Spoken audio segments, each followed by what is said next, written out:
పల్లె కిసాన్ యూట్యూబ్ ఛానల్కు స్వాగతం. పెరుగే యూరియా. పెరుగే యూరియా తయారు చేయు విధానం: ఒక రాగి పాత్రలో దేశీ ఆవు పాలను 2 లీటర్లు తీసుకోవాలి. ఒకవేళ రాగి పాత్ర లేకపోతే వేరే ఏదైనా పాత్రలో తీసుకొని అందులో రాగి వైర్లు కానీ ఏదైనా రాగి వస్తువు వేసి తోడు పెట్టాలి. దాన్ని ఒక 15 రోజుల పాటు అలాగే వదిలేయాలి. అప్పుడు అది పులిసిపోతుంది.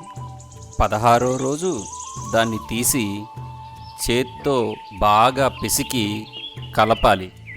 అప్పుడు మనకు కావలసిన పెరుగు ద్రావణం తయారవుతుంది.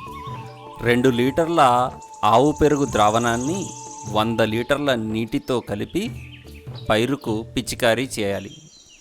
దీని ఫలితాన్ని రైతు రామాంజనేయులు మాటల్లోనే విందాం. అందరికీ నమస్కారం. నా పేరు రామాంజనేయులు.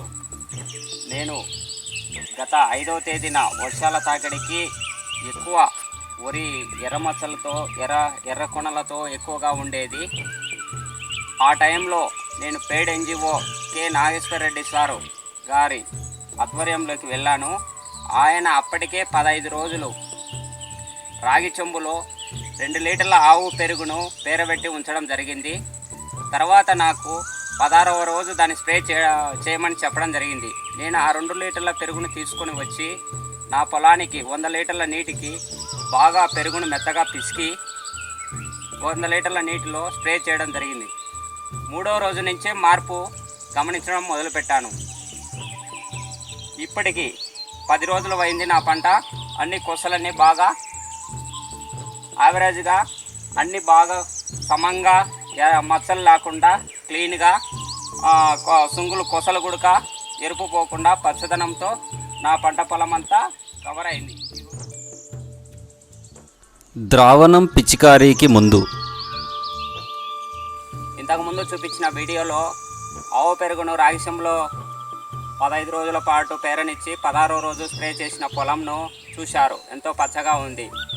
తర్వాత అదే బిట్టులో ఇంకొక ప్లాట్ తీసుకున్నాను. ఆ ప్లాట్లో స్ప్రే చేయని పొలం చూడండి ఎలా ఉందో అలాగనే ఉంది. సేమ్ ఎర్రటి మచ్చలు, ఎండిపోయిన తెగులు ఇవన్నీ కనిపిస్తున్నాయి.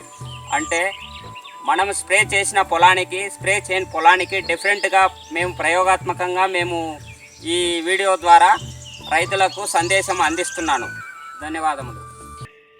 ఈ వీడియో మీకు నచ్చినట్లయితే దయచేసి కామెంట్ చేయండి, లైక్ చేయండి, షేర్ చేయండి, సబ్స్క్రైబ్ చేయండి, గంట గుర్తును నొక్కడం మర్చిపోకండి.